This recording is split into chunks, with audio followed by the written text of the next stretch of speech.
Ya, salam. Selamat pagi anak-anak yang diberkati Tuhan. Ya, pagi hari ini kita berjumpa lagi dalam pelajaran agama Kristen. Mulai hari ini dan ke depan, Pak Guru akan menjelaskan materi pembelajaran agama Kristen lewat video. Nanti anak-anak bisa membaca. Kenapa sekarang dijelaskan lewat video? Karena banyak anak-anak dan orang tua bicara ke Pak Guru, anak-anak tidak mengerti materinya. Nah, karena itu Pak Guru akan menjelaskan. Pak Guru berharap anak-anak bisa memahami apa yang sudah disampaikan oleh Pak Guru dalam materi di video ini. Nah, untuk kita sebelum mulai pembelajaran, anak-anak dipersilakan untuk menyiapkan Alkitab. Ya, kalau sudah siap Alkitab semua, mari kita berdoa sebelum kita mulai. Tuhan Yesus, mari berkati kami beserta anak kelas 3 yang akan mulai pembelajaran hari ini. Tuhan berkati supaya apa yang disampaikan kepada anak-anak bisa anak-anak mengerti, anak-anak pahami, anak-anak resapi dan anak-anak pahami serta mereka menjalankan dalam kehidupan mereka setiap hari. Dan mereka tumbuh menjadi anak-anak yang pintar, anak-anak yang takut Tuhan dan bersyukur kepada Tuhan. Dalam nama Tuhan Yesus kami berdoa. Amin. Nah, salam anak-anak. Sekali lagi Pak Guru mau menyampaikan bahwa materi kita pagi hari ini terambil dari Kitab Kejadian pasal 1 ayat 1 sampai ayat ke-31. Tentang apa? Tuhan menciptakan langit dan bumi. Nanti anak-anak baca sendiri. Kalau Pak Guru harus membaca kemudian menjelaskan, nanti terlalu panjang videonya. Nah, karena itu anak-anak silakan membaca, Pak Guru akan langsung menjelaskan ya, bahwa intinya dari Kitab Kejadian pasal 1 ayat 1 sampai 31 bicara tentang Tuhan Allah menciptakan langit dan bumi. Nah, pada hari ini Pak Guru akan menjelaskan bagaimana Tuhan Allah menciptakan langit dan bumi dan rentetan atau urutan penciptaan. Nah, tema kita adalah Allah hadir dalam alam semesta. Itu tema pembelajaran pertama. Nah, anak-anak, siapa yang menciptakan langit dan bumi? Tentu anak-anak tahu kan? Di kelas 1 Pak Guru sudah jelaskan, di kelas 2 Pak Guru sudah jelaskan bahwa yang menciptakan langit dan bumi adalah Tuhan. Tuhan Allah menciptakan alam semesta beserta isinya dengan berfirman atau bersabda. Apa itu berfirman? Pasti ada yang tanya. Apa itu berfirman, Pak Guru? Berfirman adalah Allah mengucapkan kata-kata. Atau kata-kata yang keluar dari mulut Allah disebut dengan firman atau firman Allah. Ya. Jadi dengan kata-kata itu Tuhan Allah membuat atau menjadikan dari yang tidak ada menjadi ada. Contohnya, gelap dunia ini, kemudian Tuhan bilang jadilah terang. Kemudian teranglah bumi itu cuma dengan mengucapkan kata atau dengan berfirman. Ya, jadi Tuhan menciptakan dari yang tidak ada menjadi ada. Kemudian alam ciptaan Tuhan itu merupakan bukti ya. Karena Allah menciptakan dulu kosong, gelap, gulita, tidak ada apa-apanya. Jadi dengan adanya alam ciptaan Tuhan, kita bisa melihat bahwa ini adalah bukti kehadiran Tuhan dalam alam semesta. Karena apa? Alam semesta diciptakan Tuhan. Jadi kalau kita melihat alam indah, pemandangan, gunung-gunung, kita mestinya bersyukur karena itu bukti dari kemahakuasaan Allah. Bukti bahwa kalau kita lihat itu, oh Tuhan luar biasa, Tuhan hadir di alam ciptaan. Ya, mulanya Tuhan menciptakan langit dan bumi. Ya, Tuhan disebut Maha Pencipta, artinya Tuhan menciptakan alam semesta bersama isinya. Jadi dunia ini jadi bukan kebetulan. Semua yang ada di dunia ini tidak jadi kebetulan, tapi diciptakan oleh Allah. Jadi dulu masih kosong, gelap gulita, tidak ada apa-apa. Tuhan yang menjadikan lewat berfirman. Jadi sebelum Tuhan memulai menciptakan bumi, bumi kosong, gelap, tidak berbentuk, gelap gulita menutupi seluruh samudra raya. tidak ada apa-apa. Ya. Tetapi waktu itu roh Allah melayang-layang di atas permukaan air. Kemudian Tuhan Allah melihat, wah ini tidak bagus. Kemudian Tuhan, aku akan menjadikan bumi ini indah. Kemudian Tuhan Allah menciptakannya. Berapa hari Tuhan Allah menciptakan langit dan bumi? Ada yang tahu? Iya, betul. 6 hari Tuhan menciptakan alam semesta beserta isinya. Hari pertama Tuhan Allah menciptakan terang. Jadi dulu gelap gulita. Kemudian Tuhan Allah bilang jadilah terang. Maka jadilah terang. Dunia mulai terang. Ya, itu hari pertama. Kemudian hari yang kedua Tuhan Allah menciptakan cakrawala. Apa itu cakrawala? Langit. Dulu tidak ada bentuk, tidak ada langit. Tuhan Allah yang menciptakannya. Kemudian hari yang ketiga Tuhan Allah menciptakan daratan, lautan, dan tumbuhan. Dulu semuanya laut, air semua, tidak ada darat. Kemudian Tuhan Allah memisahkan. Air kumpul ke tempat sendiri supaya ada darat, supaya ada apa? Manusia nanti kalau diciptakan bisa berdiri di darat kalau semua air. Tidak bisa kan? Begitu. Lalu tumbuh-tumbuhan mau tumbuh di mana kalau semuanya air dan lautan, ya. Kemudian Tuhan Allah memisahkan darat dari laut, air-air dipisahkan. Ada yang disebut dengan air laut, ada yang disebut dengan air sungai, dipisahkan. Kemudian hari keempat Tuhan Allah menciptakan benda-benda penerang di langit. Apa saja itu anak-anak? Matahari, bulan, dan bintang Tuhan Allah ciptakan. Taruh di mana? Di langit. Supaya apa? Manusia bisa membedakan siang dan malam, membedakan waktu. Kok bisa Pak Guru? Iya, kalau matahari terbit pada waktu apa? Pagi hari. Kita tahu kalau matahari terbit pagi, dan matahari terbenam waktu sore hari. Kita sudah tahu, oh matahari sudah terbenam, oh sudah sore.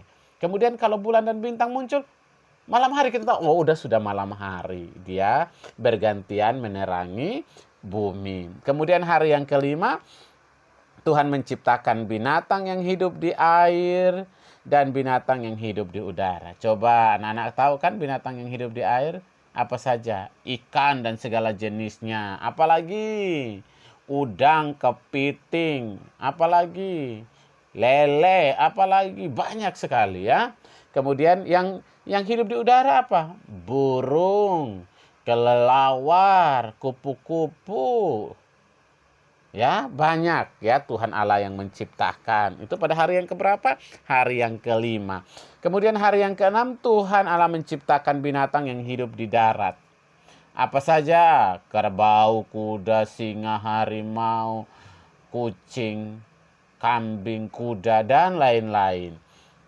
Itu saja? Tidak, hari ke-6 Tuhan Allah juga menciptakan manusia. Nah, beda. Kalau yang lain-lain itu Tuhan Allah menciptakan dengan berfirman, manusia tidak Tuhan bilang jadi manusia, tidak. Tapi Tuhan menciptakan dengan berkarya. Maksudnya apa? Tuhan Allah menciptakan, Tuhan membentuk dari tanah.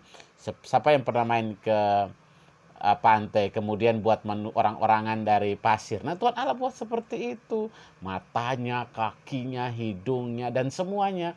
Setelah sudah jadi, Tuhan Allah kemudian meniup nafas ke hidungnya.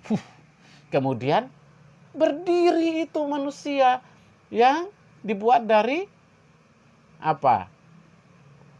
Tanah, ya. Manusia diciptakan pada hari ketiga ketika semua kebutuhan manusia sudah ada. Jadi manusia diciptakan pada hari yang terakhir, hari ke-6. Kalau hari pertama manusia mau makan apa? Belum ada tumbuh-tumbuhan, ya.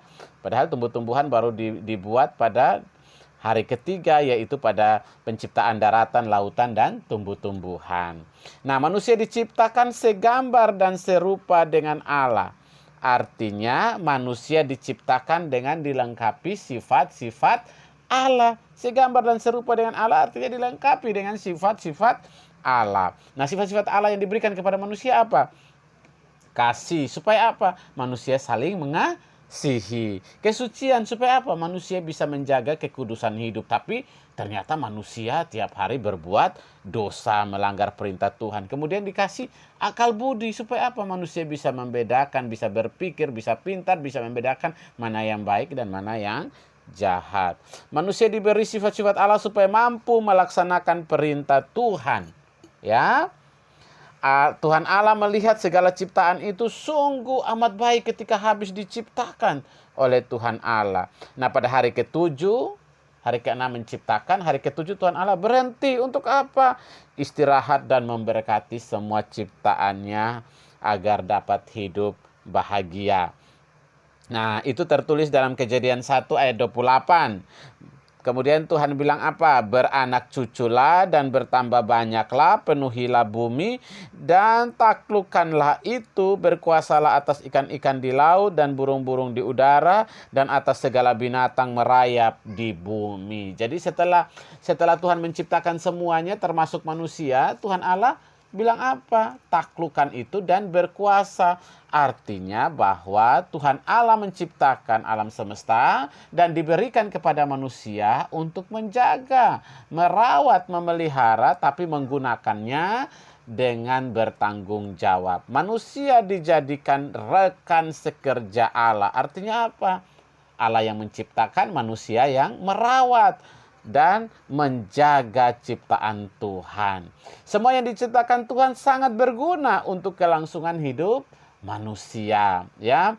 Terang berguna untuk apa? Untuk melakukan semua kegiatan, ya. Pada siang hari, malam adalah waktu untuk istirahat. Jadi dibuatin malam supaya kita ada istirahatnya, kita tidur. Jadi malam jangan bermain sampai larut malam, tapi istirahat setelah belajar, ya anak-anak. Daratan adalah tempat untuk manusia hidup. Hewan-hewan berpijak, tempat tumbuh-tumbuhan, segala macam tumbuhan tumbuh di darat, ya. Kemudian lautan, tempat segala jenis binatang air berkembang biak, ya. Ikan, kepiting, udang, dan lain-lain berkembang biak. Pantai dapat dijadikan tempat untuk kita bermain, berwisata. Nah, benda-benda penerang berguna untuk menerangi bumi, ya. Ada yang menerangi siang, apa namanya? Matahari. Yang menerangi malam, bulan dan bintang. Tetapi juga sebagai penunjuk arah. Penunjuk arah itu kita jadi tahu, kok bisa penunjuk arah Pak Guru? Iya, karena matahari terbit di bagian mana? Ya, matahari terbit di sebelah timur dan terbenam di sebelah barat. Kita jadi tahu, oh matahari, oh itu timur. Kalau matahari itu, oh itu barat. Kita jadi tahu arah, ya. Kemudian juga untuk menentukan waktu-waktu tertentu. Matahari terbit pada waktu biasanya jam 5 atau jam 6 pagi. Terbenam pada sore hari jam 5 atau jam 6 sore. Kita jadi tahu waktu, ya. Tumbuh-tumbuhan bermanfaat sebagai sumber makanan bagi manusia. Kita boleh makan apa saja, ya, tumbuh-tumbuhan itu yang bisa dimakan.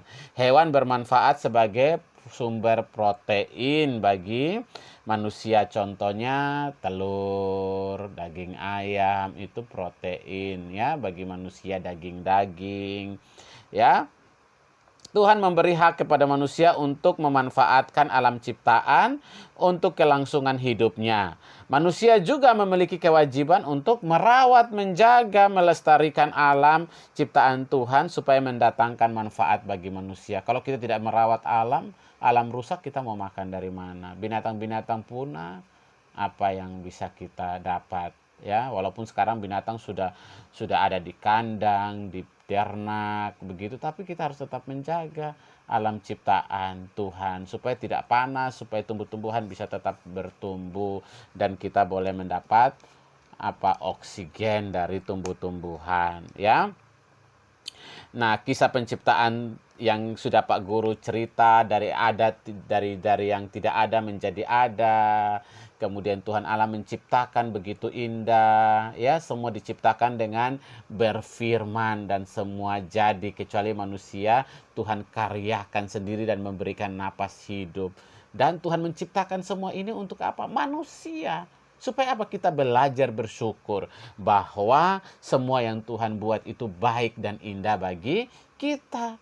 Ya, karena itu sebagai anak-anak Tuhan kita belajar menghargai, menghormati ciptaan Tuhan dengan merawat, memelihara, dan sebagai ucapan syukur kita kepada Tuhan. Artinya dengan melihat ciptaan kita melihat bahwa Tuhan ada di sekitar kita lewat ciptaannya. Tanpa Tuhan kita tidak ada, termasuk semua yang ada di bumi ini tidak ada kalau tidak ada Tuhan. Jadi Tuhan menciptakan semuanya baik bagi kita. Ya, bagi kita manusia. Oke anak-anak, itu penjelasan dari Pak Guru. Kiranya apa yang dijelaskan Pak Guru ini bisa membuka pemikiran anak-anak, wawasan anak-anak untuk berpikir, untuk mengerjakan pelajaran-pelajaran tugas yang akan Pak Guru berikan, baik itu mengerjakan soal-soal yang Pak Guru berikan, maupun juga untuk di lembar keterampilan, nama-nama ciptaan, dan hari-harinya Pak Guru sudah jelaskan, tinggal anak-anak tulis ya semua yang akan sudah Pak Guru siapkan. Oke, selamat belajar anak-anak. Tuhan Yesus memberkati. Tetap jaga kesehatan, pakai masker, jangan sering-sering keluar kalau tidak perlu, tetap jaga kesehatan. Tuhan Yesus memberkati. Salam.